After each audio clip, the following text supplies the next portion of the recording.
have had a lot of lean years where we have not paid ourselves very much. Today, we're in Canada visiting Matt and Andrew with Augusta Lawn Care. Oh, no. So Andrew, what are we doing? These partners have been in business together for 14 years. last year was the first year we actually had dividends. Still just like is not enough money coming in to really pay the bills. They joined Augusta Nation 2 years ago and have nearly doubled the business since then to almost $1.3 million in revenue. We were both in the field at least half-time up until like partway through last year. So. They are profitable and continuing to grow. We're gonna work a lot, work really hard, and then as we get through it, as this project kind of finishes, we're gonna start delegating and handing more stuff off and training the next GMs. Their goal is to open up multiple locations locally. Andrew and I are both trying to expand and maybe add another Augusta location. And one in Hawaii. That's a possibility. That's kind of like a dream case potential. We can plan for that, yeah. Come on, dude. To do this, they're going to have to figure out a way to simplify the structure of the business, cut out massive projects, and find great general managers. I seem to have a little bit more real world knowledge than some of them. This is the Business Breakthrough Show. My name is Mike Andes. I'm the founder of Augusta Lawn Care. We have over 175 locations around the world, and we travel around the country, getting small businesses to the next level. Our goal is to give Andrew and Matt a 6-week roadmap to creating a multi-location empire. What's up, guys? Mike, good to see you, man. Congratulations. Thanks, dude. I Hey, brother. appreciate it, Good dude. to see you, man. Thanks for coming out. Is this your place? This is my parents' house. Okay, cool. Good And stuff. our office. I'm Matt Baydala. I'm the general manager of Bayside Lawn and Garden, and we started Bayside 14 years ago.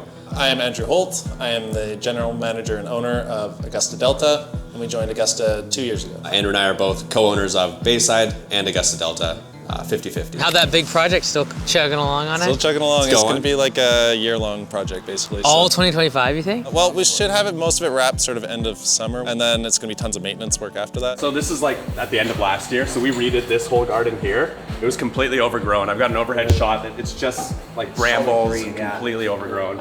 Same with this was completely overgrown too. We're turning this all into grass, so it'll be like a grassy like hill going down to the lower section there. This job there's a massive scope of work here, and it changes on a day-to-day basis too. Like we have our landscape designer, Cheryl Clark. She comes out and sees something that, you know, maybe needs to be changed now. Even though it's one project, it's like there's so many different little aspects to it. Like I get to, you know, kind of do a little bit of everything. Like, you know, we've had issues here with water and irrigation breaking and all sorts of issues come up. So you kind of have to transition from one phase of the project back to another and then over to another. So it's kind of a little bit of different stuff all the time. So it kind of keeps me on my toes too, right? So it's a huge scope of work. It's like almost a little bit like two separate companies. There's the crew that goes out to the big DevG project, and then there's the mowing crew and the maintenance crew, and it's just been a little difficult on that side. Did that fall on the Augusta side or the Bay side? Augusta. Oh, really? Yeah. Okay, so because it's residential. Exactly. That's basically our split. It's just residential is all Augusta. Yep.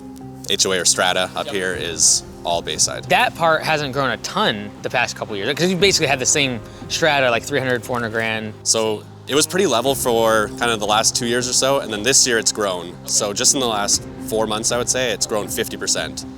Yeah. So you've just been getting more strata Just more contracts. stratas. We went Cool. from kind of 25 to about 32 now. The stratas are good. So Bayside's actually decent in the winter. It's profitable because we do level billing. We actually make a little bit of a smaller profit margin in the spring when we've got all the labor and doing all the work, because they pay us the same amount in the spring as they pay us in the winter. So in the winter, we're positive. Of those 7 additional ones, 2 of those are now our biggest contracts. I think we're about 470K recurring revenue in contracts. All commercial. All commercial, yeah. All 12 months. Some of them are 9 months. There's a few of them that just do 9 months, and we have 9-month payment terms for them. But most of them are 12 months. Like the new ones coming on are mostly 12. I'm doing that with all the new ones. Augusta is where we struggle the most because there's more fixed costs, there's more expenses, there's more staff that we're trying to keep on. And we tried to do snow plowing and salting this year, and we got one snow event basically. So we bought, salt and some equipment for it, and that was another thing that did not help us through the winter. So. And how many of those people got laid off in the winter? All of them except for one. He was doing the winter services and some projects, but still just like is not enough money coming in to really pay the bills. That was our biggest issue coming in. It's in the winter where revenue dropped off the face of the earth, then we're coming into the spring behind the 8 ball with your minus $40,000. We're both doing for each of the companies sales, admin, and operations. And we've got some good team members that are helping with the ops, but it's kind of all on us still. In the Business Breakthrough Show, we use the 4L framework to figure out where the business is currently constrained and figure out how we can grow it. The 4L framework stands for liquidity, leads, labor, and leadership. These are the 4 areas of the business that eventually, if you're trying to grow, there's going to be a bottleneck. And we want to identify where we're bottlenecked now and what we can do to fix that constraint. Right now, it's like we have Bayside and we have Augusta, we have commercial and we have residential. You guys kind of split roles of sales, operation, admin between the two. Exactly, yeah. And so now Andrew's doing all the Augusta estimates. And like we said, I'm doing all of Bayside, everything basically. The general cycle of the 4L framework starts with money or liquidity. We turn that into leads and we go get customers. If you get enough customers, what do you need? You need more laborers, employees to get the jobs done. But then as you get a bunch of laborers, you need more leaders, managers, etc. But once you get more managers, you have a collapse of your profit margins because they are overhead to the business. And this causes a liquidity problem. And this is the cycle that every business goes through as they grow. The first step in the 4L framework is liquidity. I know obviously we don't have this isn't a turnaround. This is what we call breakthrough. I think right now, from a liquidity perspective, we have a problem with seasonitis. Now, seasonitis is a name I made up. It's a disease that comes with seasonal businesses where you have 3 to 4 months of the year where you lose money. And it's mostly on the Augusta side because we haven't figured out winter services, that conversion. They're losing $30,000 or $40,000 every off season because they don't have enough revenue or leads coming in. By having more recurring revenue, I stabilize my cash flow throughout the year. A lot of people just don't understand what it is we're trying to do. We have about 180 recurring customers now and only 30 stayed on. We really got to up that number to at least 100, I think. Only 20% of their customers are actually converting into that winter service. I see this all the time for the ones that have just started winter services. It's like they get 25, 30 the first year, then like 60 or 70 the next year, and then finally it starts to become like where all the customers just expect it. The crew knows what to say to the customer. Yeah. It's all very expected. You put it in the estimate for your mowing services. And it just kind of flows a little bit easier. But like even like Jason's store, he almost gave up the first 2 years. Yeah, I saw that. He just kind of just kept doing it until finally like now it's like, okay, 50, 60, 70% of our customers are doing it. Of the, let's just call it like 900,000, that's not this big project. How much of that you think is recurring? Like half? Like 50-50? No, it's more than half. Oh, it is? Yeah, it's not much. Maybe 60%. Call it. You think 70% we can do? 70% recurring? Yeah. After the big project? Yeah, so that's the thing. It's like once this project ends, it really changes things a lot, right? Yeah. So. Do they pay like in increments throughout the whole time? Yeah, it still has been a bit of a cash crunch. So we basically did a 25 or 20% deposit to start, and then installments. And we realized that the schedule was a bit too drawn out. I've got a $30,000 plant invoice here from our designer that I haven't paid yet. Now I've got to go to my client and say, hey, can we get that installment a week early so we can pay for all of this? From a liquidity perspective, we're also having trouble right now with the fact that we have a $300,000 landscape job that we have to wait on $40,000, $50,000 chunks of revenue. That causes ups and downs in our cash flow and how much money is sitting in the bank account. That makes it much more difficult to scale the business if I'm waiting on people to pay a deposit or the next 10 or 20% of a big job. Okay, so I think this part we've already kind of determined, but like the cash flow from liquidity has been bad because of projects. Yeah. So we're essentially, let's not do projects. What mechanism did you use for converting them into Q4 this year? So I went and knocked on doors, and I thought that'd kind of be the best method to go. I think just going with the opt-out in the future would be better because a lot of people just don't understand what it is we're trying to do. A lot of the projects that we're doing, it's lawn repairs, and it's very time specific. So it's April, May, first half of June, we can do these lawn repairs. Yeah. So we can't really book them out into July, August. Right. So we basically have one crew, full-time, 2 guys, just doing lawn repairs. So it's very popular around here. It's super popular. It's like people actually know what a lawn repair is. Yeah. It's weird. And it's high margin, so it's hard to turn away. Yeah. And lawns are getting destroyed here by like a chafer beetle infestation. Yeah. I don't know if you've got that down in Bellingham. It's up the border. Yeah. What we're trying to do is think about what does the customer actually want? In the perfect world, when we do a lawn repair, it never has a problem again. Could you try to get those people to convert into mowing? Yeah, we try to, yeah. What if you give them a second option for the lawn repair if they sign up for mowing? Or do a warranty. Like, hey, we guarantee the lawn to come back as long as you sign up for a mowing package. I can offer this to a customer as an upsell, and that is, I will warranty it forever. I will fix it for free in the future if I upsell them into another service. Because I would imagine there's a certain failure rate. Yeah. Like if they don't water, if they don't see, it comes in a little patchy, you go back again. We don't guarantee it in writing, but if it doesn't come in, like Andrew's going back and reseeding it. You could really build this into your winter services. Like guarantee that lawn doesn't happen as long as you do winter services and our mowing package. And then you lean into this fact that they don't see the patchy lawn until spring. In their mind, it happened during the winter. The goal is to take all these lawn repair leads that are pouring in and convert those into mowing jobs. And then I want to take those mowing customers and convert them into winter services. And by doing that, getting recurring revenue throughout the mowing season and all winter. So what you say is, hey, if you sign up for our mowing season, which is March through October, but then also November, this become the same bi-weekly schedule, we guarantee your lawn will not get patchy from this. What's it called again? The chafer beetle? The chafer beetle. Yeah. Like I would call your chafer beetle special, or like your chafer beetle warranty. To really solve the off season, you've got to get creative about your unique area. And right now there's this beetle issue. The fact of the matter is that this beetle keeps coming back. Because if they got the lawn repair and you've explained why, like, oh, this is a beetle, like beetle immediately sounds horrible. Yeah. So it's like, great, if you just on our lawn maintenance package, then we guarantee that it's gonna be looking good. And then if you stay on our winter services package, we will guarantee it will not come back again. And if it does, we will come back and fix it for free. So I attach an upsell to the benefit of a warranty. Yeah, it's a good angle. We're one of only a few companies that can deal with it properly too, because I went and got my pesticide license, which you need to treat for these beetles. The fact that Andrew is one of the few people that can actually apply this chemical and treat this problem gives us a huge, unique selling proposition when it comes to our mowing customers. It's like a really good product. It's eco-friendly, it's not harmful to pets or people. Is it low cost? So each bag is like $170 for treatments, but And it it does covers 10,000 square feet. Yeah. So Okay, so you're looking at like, say, 3 mid-sized lawns here. yeah, ish. Okay, Yeah, so it's exactly. $60, $70. Yeah, For cost. cost, yeah. Can we sell that for free if someone signs up for mowing and winter services? That's a really good idea, actually. I like that. Because it's relatively low cost of $40, $50, $60 to apply it on a lawn, I'd rather just take that hit and go get a whole bunch of mowing customers using that as the bait. And you just know you're gonna eat 50 to 60 bucks and apply it to every single lawn in spring. Right. Kill all the larvae. Yeah. I think the bigger pain point though is the people who are doing the lawn repair because they just paid $1,000 usually. Is it like $1,000? Yeah, depending on the size of the lawn, between 1 and 2,000. Yeah, like if they just paid $1,000. Yeah. They see the value of paying you $1,000 to mow their lawn for the year and make sure this never comes back again. The most like time sensitive is actually the yard repair people now, because they have pain and you can fix it for this upcoming year. And this is what kind of protects you from someone joining in like fall. They already had the larvae, so you can't fix it. Like you Exactly, say, we have to have you on the whole season. Right. And once we have you for a whole season, we treat the lawn, we mow the lawn, then you're covered. There's your warranty.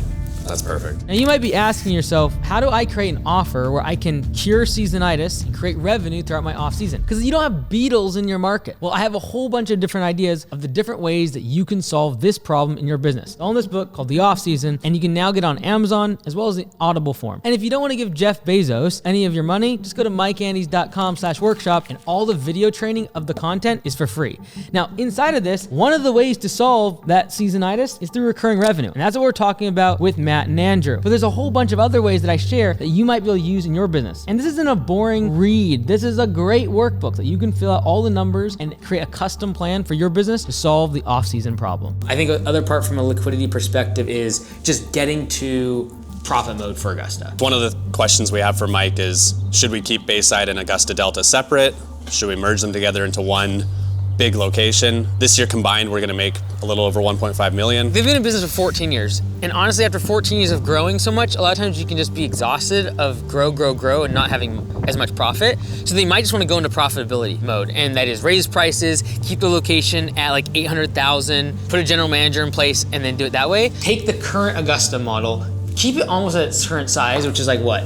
Last year was 950. Let's just say it's like 900. We make it profitable by just raising prices, and I keep it as is, and then just scale up Bayside. Or you combine their commercial side of the business with the residential side, Augusta, and you build the thing to 1.5, and then you get an admin person, you get an operations person, and you get a salesperson. We delineate roles more around sales and operations and admin inside one company. Which one are you leaning towards? Because I could see either one working out. It's also a matter of like the future plans of what you guys want to do. Is it like multiple locations? I hear you want to move to Hawaii. I think we're leaning more towards keeping them separate. We're worried that if we did merge them, it would just be complex and tie one of us to the business for a lot longer. I think getting to the $800 to $1 million level on both and kind of keeping them separate and having the one GM in place to kind of run things. Bayside's like 90% recurring, so it's fairly simple in that regard. You know, it's easy to manage, but still adding it into Augusta in its current state would be a huge business. If we did combine them, we'd probably have to hire an admin person full time. How many employees do you think is on Augusta? Like 7? 8?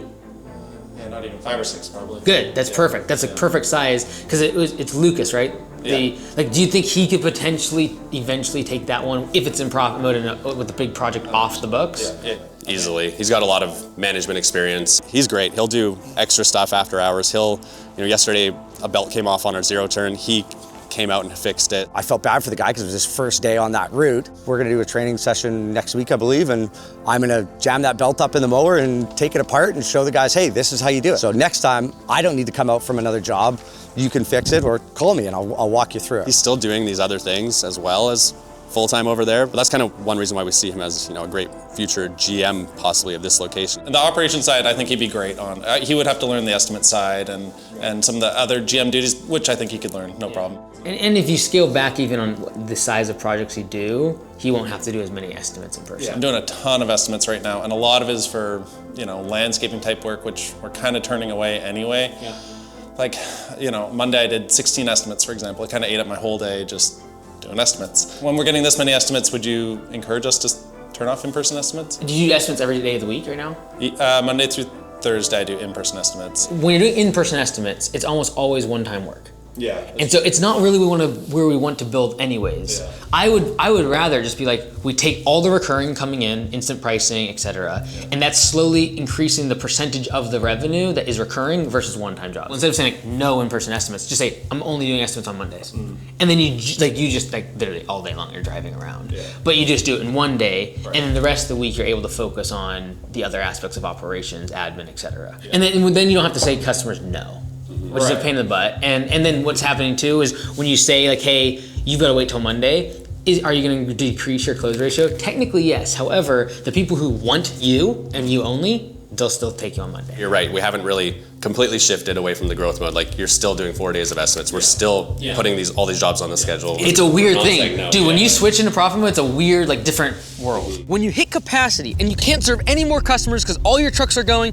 all your employees are working full time, what you do next determines whether you're in profit mode or in growth mode. If you're in growth mode, you go buy trucks, hire more people, and increase the amount of customers that you can serve. If you are in profit mode, I do not buy trucks, I do not hire more employees, and rather, I increase my prices, and therefore, make more profit. You've been growing. When you switch into profit mode, you're like, okay, we actually turn work away and we raise prices. Yeah. Mm-hmm. And so I would say, with that many estimates coming in, one thing I would do, have you raised prices this year? We did. On recurring? On recurring. How much? An average about 10%. Oh, no! So Andrew, what are we doing? 25%! When I went through it this winter, I'm like, oh, I really like this old lady. She's so nice.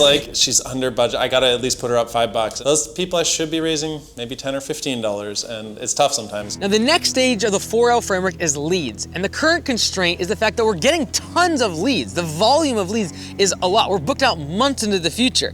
That's great. He had 16 estimates last Monday. However, we want more recurring jobs. So what do we need to do? We need to turn one-time jobs, these lawn repairs, into recurring revenue in the form of mowing. Okay. So anyone that's currently on yard repair, I'm trying to upsell them into mowing. Right. How are we going to do that? We're going to sell a warranty to where these lawns are going to look good year-round, including the winter. And by doing that, I'm going to, again, stabilize cash flow and focus on recurring work. We got this wonderful yard repair situation. We're gonna upsell these people, and that's gonna be a guarantee for getting rid of this beetle once and for all. I would do a kind of a two-prong approach. One, I would be emailing everyone that's on the schedule, being like, hey, here's your date. Also, by the way, we offer this other thing. I'm trying to upsell them now, because they're feeling the pain. It still looks bad. They're also just agreed to pay you $1,500. Great pain point to be like, it costs you that much just to maintain the property, and we'll guarantee this never happens again. I think you maybe get 20 or 30% of those. Then I'm gonna take my mowing customers and I'm gonna do the exact same thing. We're also gonna try to upsell them into winter services. So the funnel simply becomes, we get people for yard repairs, we put them into mowing, and then we get them for winter services. And we guarantee they never have this problem again. Yes. We're gonna fix it, we're gonna prevent it. And the only thing that we require is we do come year round to make sure when you wake up in the spring, your lawn looks good. And if it doesn't, we will come fix it for free. Yeah. As long as you've been with us for the entire season. And we were kind of giving like a money back guarantee on the grub treatment itself. So we were saying, to help us sell the grub treatments, we're saying if it doesn't work, we'll give you your money back for the treatment. This is way better. The next stage of the 4L framework is labor. And honestly, right now, they're not having a problem finding or retaining talent, and they got a really good crew. The guys hang out on Fridays at the end of the day, like people are just sitting around hanging out. Like it's kind of a bit of a family type feel. We've been in this community for a long time. We want to build the best jobs, and we think we're in a great spot. So we're not going to address that when it comes to the constraint of the business. It really is a place where people like being, and that makes us feel good. The next stage of the 4L framework is leadership. This is where it's like defining where we're going with the business. You know, the first 5, 6, 7 years, we weren't really that focused on growing a business. We really, you know, kind of just owned these jobs, and we liked doing the work. We really both liked doing the work. We were working hard. It was just like more physically hard, and now it's more mentally difficult in the sense that we're really trying to fix the business, have the systems in place.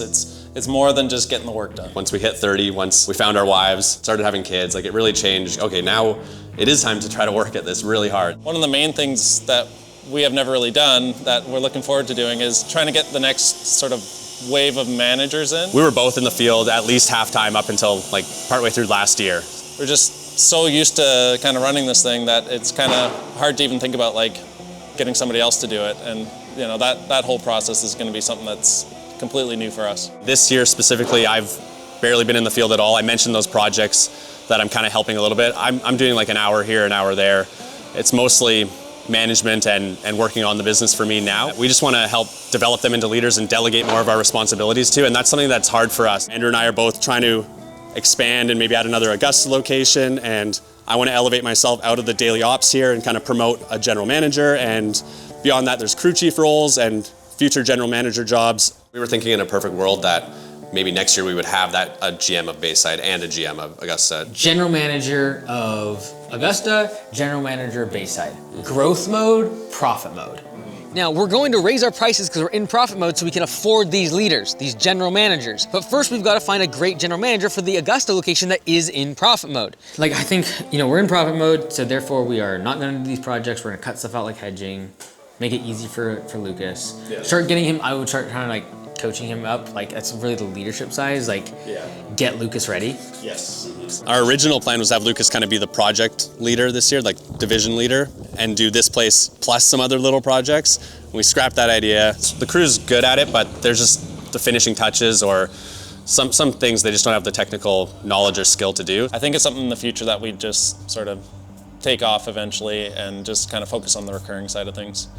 So it does take kind of me, Andrew, or Lucas to come in and help facilitate or finish these jobs off. For Augusta, they've got to reduce the amount of big projects they got on the board because we can't have a general manager responsible for hundreds of thousands of dollars worth of massive projects. It's gonna be hard to find that person and very difficult to support. So yeah, again, the plan was to kind of get through spring rush, you know, get this project sort of in a place where it's, you know, it's not so busy, and then as soon as summer hits, start training him when things slow down. I'm happy to help them out and make them better at their jobs. You know, I'm pushing 40 now. I'm now the old guy and everybody else is younger. So, you know, they kind of, I don't know, I guess you'd say they kind of look up to me a little bit, and, you know, they call me and I solve problems. And if I can't solve it, I find somebody that can or find a way to solve it for them, right? So. Yeah, what might be a good idea too is on monthly coaching calls or have him do the monthly coaching calls for the location. Okay. So even if he's not acting GM yet, you could just be like, hey, I'm booking my coaching call and Lucas is gonna run it, he's gonna be my eventual GM, and you just sit there. Okay. It's a really good indirect coaching. He's forced to know the numbers. You can show him things live, like, hey, that's the number right there. Okay. So it's kind of an easy way to get training vicariously, and then just send him down for training across the border there. Joe on the Bayside team, who's the crew chief, I'm thinking of him taking my daily ops role, and that's kind of what I'm trying to work on this year. He is already dealing with a lot of client interaction. I basically bring him to all the meetings with new clients and introduce him as the crew chief. This is your on-site point of contact. He's managing the crew and, you know, executing basically what needs to get done. Joe is great in the field, and he's great at actually talking to customers and kind of selling jobs and just making sure that stuff gets done, and he's training the guys really well. The quality's great out there. Yeah. But where, you know, he may be a bit weaker is also where I'm a bit weaker, and that's like being on top of the admin stuff, like getting through the emails every day, doing your checklist of emails, typing up estimates. It sounds like they have Joe and Lucas that are ready to take over these positions as general managers for both Bayside and Augusta Lawn Care of Delta. But to do that, they're gonna have to refine the processes of both the businesses to be able to make that transition possible. Getting Lucas ready for that GM role, important. Also getting admin support for Bayside, important, regardless if it is Joe or anyone else, and even for you this year. Yeah. Like you're on the verge because you're still helping with this project. That's a big part of it, yeah. Right, for so sure. get the admin help now, and then like have 6 months where they can kind of work with you. You iron out all the kinks, and then hand it off to someone like Joe next year in profit mode with an admin that's on board. Yeah, I definitely think he could be successful if he had that admin support. Right, agreed. And especially Yeah. if you cut out like the little residential stuff. That too, yeah. For Bayside, they're going to need admin support because they don't have command center like they do at Augusta. So they're going to need someone to answer the phones, emails, estimates, invoicing, all that needs to get done by someone virtually to help in the office. When you hear command center throughout the episode, think call center, but it's on steroids. Before joining Augusta, we were like, okay, command center is gonna be amazing. We thought, oh, command center is going to be so nice. Like this admin work is such a pain, and you know all the systems, all these different things that you're getting. We do email, we do payroll, and as many admin tasks as possible for the owners of Augusta Lawn Care, so that way they can focus on sales and managing their team. I think partly because we are a little bit more complex, it's harder for them to do the more complex estimates, so Andrew's taken them all on. That's something that we could change in the future. We could simplify, make it easier for a command center. The nice thing about Strat and commercial is like, unless you're doing these upsells or like the little one-off jobs for residential, most of it's pretty straightforward on admin. They don't expect the instantaneous thing as much. Yeah, that's They're true. okay with like leaving a message or getting back to you tomorrow. They're a little bit more easy traditionally. If we throw into profit mode, we start raising prices, or we raise contracts next year by 15%, and we're able to get an extra 60, 70 grand in just straight profit. Whether it is Joe, because he just like figures stuff out, or it's like, okay, he's more operation. I'm gonna find someone that can do 2-3 hours a week of the payroll. They're gonna do answering your voicemails, they're gonna call people back, etc. They're gonna process any estimates, and you just have like a very structured thing that they take off his plate.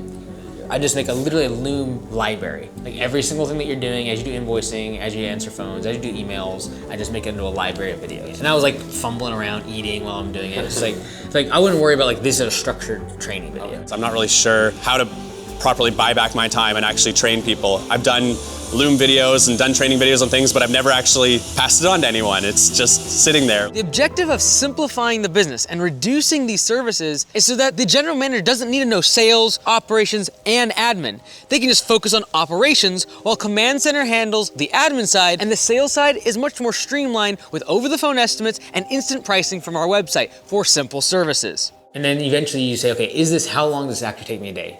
2 hours, 3 hours, and then I go hire for that. Because then it makes it easier to put Joe in that role. Yeah, totally. This also makes training the employees much easier because they're simple services that don't require months of training. 2025 looks good. 2026, what are we thinking? Because like from what I've heard, it's like we want to have multiple locations locally, and then eventually you need to move to Hawaii. That's a possibility. That's kind of like a dream case We potential. can plan for that. Come on, dude. Yeah, like, people watching will be like, oh, like he just wants them to have multiple locations at Augusta. No, like I'm saying either grow Augusta to 1.5 and combine the two, I get the same amount of franchise fees, or split Bayside off and scale that up, which again, so either way, there's one location open. So again, with our flat fee model, by them joining them to do the other, if they do decide to do that, I don't make $1 more. I just want to make sure it's like, what's in the best interest of them? And like, if your goal is to move to Hawaii, I think you should do this. If your goal is to build a massive business, I think you should do this. And then they'll figure out what's going on. Do you have both passports? I do not, no. Okay. So I asked you the mastermind question about, I don't know if you remember, asking kind of like how could I start a business in the US? And there's an E2 visa. You have the gold visa? The gold card, so that's I was asking about the gold card. $5 million, yeah, right around the corner, right? But I looked into it. I think you mentioned it. There's another visa where you can, E2. like as a Canadian, E2, you can start a business in the US, kind of like $100,000 minimum investment. Yeah. And then it has to create American jobs, basically. People sometimes join franchises just to get the E2 because when they see a franchise agreement with the 10-year thing, they're like, oh, they're not just gonna, because they're afraid of people get in. Right. Yeah. They say we're gonna do this stuff, and then they just like melt. Disappear. Yeah. And so it's helpful. And so we've helped a couple people come from down south, like Mexico, up, and they become franchisees, and this is a process. Right. So but it's a long process. So like even if you started it in 2026, it might be still 3 years from now until you do it. Okay. How bad do you want to go to Hawaii? That's the real question. So we want to start a new location in White Rock or South Surrey, which is close to here. We were thinking Matt maybe starts the new location. Maybe I step in as sort of a regional for both Bayside and Augusta. I don't know what my role would look like exactly. Like what should I be delegating to these two GMs if they're in place in both Bayside and Augusta Delta here? Like if I'm just regional manager of two locations, I should still have some duties, I'm assuming. So like hiring, that sort of stuff. I don't know if I'm probably handing off estimates, I'm assuming, but like I'm kind of struggling, like what should my role look like going forward? Yeah, like say I would consider yourself the regional manager, but you're also the acting GM of Bayside. Okay. And then you have a general manager of Augusta Lawn Care of Delta, and then he becomes the general manager of White Rock. Right. And he'd be like the startup GM, right? So it's like, that's how I try to structure it. Because eventually what you would do, if you start like say a fourth location, is you would say, okay, I'm no longer the GM of Bayside. We will find a GM for that role. And as you get to like that 4 or 5, your regional manager position becomes actually solidified. But for now, you would act as the GM of Bayside, and the regional manager would kind of overlook him. Okay. So it just eventually that gets stretched once you get a third location. And then it's okay, now I need an actual GM for Bayside, but it's perfect timing because it's probably right when it goes into profit mode. Right, so it's like this year you get Augusta into profit mode. Next year you hand it off to a GM. You manage Bayside. He gets a third location started. Okay. Then what's going to happen? This one's going to get started pretty big. Like, okay, I'm getting tapped out over here. Great. You now are the regional manager. Next year, regional manager and Lucas as GM. Let's just say this spring goes great. We get through spring rush, summer hits, and things do slow down. Like I've got a VA helping me. I probably have more time in my schedule to do something. Should I start like trying to build a route in White Rock early, like this year? Yeah, like, no, not bad. Because what you do is, okay, let's assume all this goes really well. You have the VA, Joe's firing all cylinders. Like we've crossed some bridges, but like assume that happens. We now have something that we actually know works from a marketing perspective, and we just go market it. You just like, hey, I want to now service that area, great, and go build 30, 40 mowing customers over there using the strategy in the July aspect, like right before that, when you can do the chemical, I would be pitching it hard.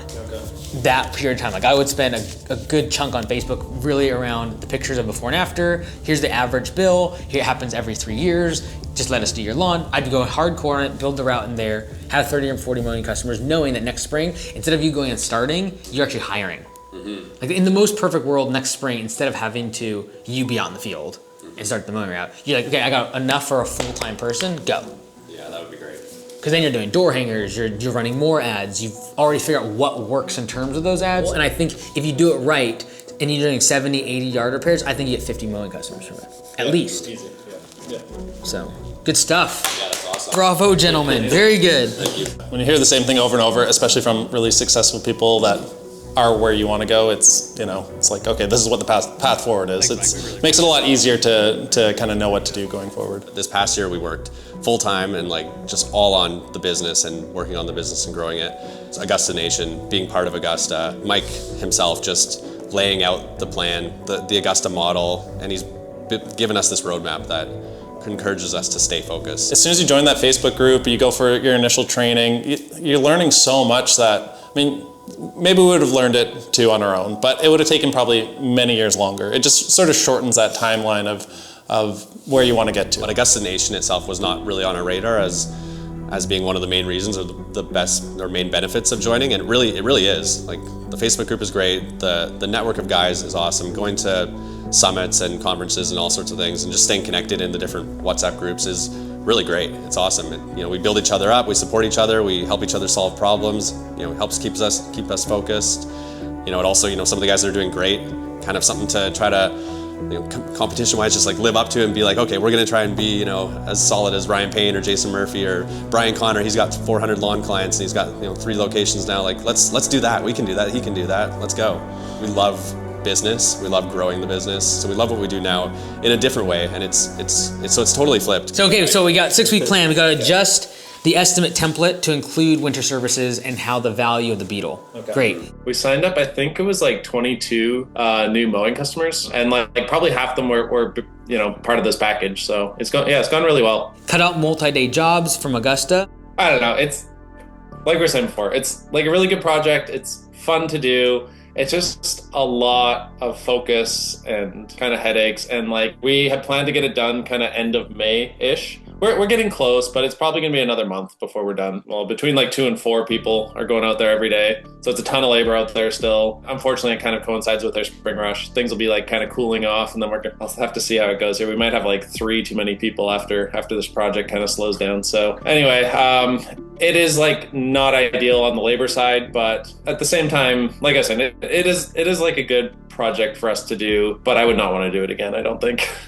we're gonna upsell the yard repair. Basically, our pitch is like, you never have to deal with grub damage again if you just sign up for our mowing service and winter services. And then like, obviously they're like, oh, like tell me more. We kind of get into it a little more but that's essentially the pitch. Just like, we will take care of everything. You don't have to worry about the grub damage ever again. If it ever happens, we will take care of it. Just got to be on our mowing and winter service packages. We have little tricks too, like to kind of stop the damage from happening. Like we have like motion sensor sprinklers. We put down like netting and stuff to kind of mitigate the damage a bit, whereas a lot of people don't know how to, or don't want to do that stuff, obviously. So even if it does start happening, we can sort of limit it and then like deal with it again the next year and it won't be as bad. So we do kind of have like a strategy going in if a few don't work out or whatever. Fourth, find an admin for Bayside. Might take a week or two of you kind of like as you go through one invoicing cycle, email, just record it all in Loom it all. It's been so busy with Spring Rush that we're a little slow at implementing everything, but we've got that done. So my phone calls are being managed, my email inbox is being managed. This admin assistant actually is one of our field workers in Augusta. Her name's Sophia. So she knows Copilot and she knows the people already, but now she's helping with Bayside, and she can do like scheduling. So when we get leads in Bayside for residential work, she'll schedule Andrew, the estimator in Augusta, Andrew. She'll schedule stuff for him. She'll respond to stuff. So that's taken quite a load off of my just daily to-do list, and I'm able to get to more stuff because of that. That more stuff happened to be field work this past 2-3 weeks though, which is what it is. Last one, number 5, limit in-person estimates.